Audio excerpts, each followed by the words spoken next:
জাতীয় রাজস্ব বোর্ড কর্মকর্তা কর্মচারীদের ডাকে দেশব্যাপী শুরু হয়েছে কমপ্লিট শাটডাউন কর্মসূচি।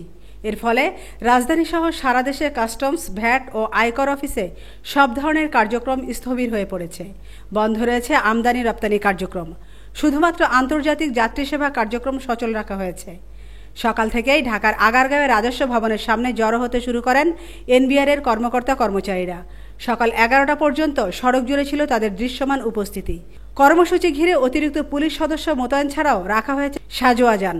দেশের প্রধান বন্দর চট্টগ্রাম কাস্টমস হাউসেও শাটডাউন প্রভাব সবচেয়ে প্রকট। সেখানে আমদানি রপ্তানি পণ্যের শুল্কায়ন কার্যক্রম পুরোপুরি বন্ধ রয়েছে। কর্মকর্তারা দাপ্তরিকভাবে উপস্থিত থাকলেও কেউই দায়িত্ব পালন করছেন না। এদিকে সংশ্লিষ্টরা আশঙ্কা করছেন এই আন্দোলনের ফলে রাজস্ব আদায়ে বড় ধরনের ব্যাঘাত ঘটবে।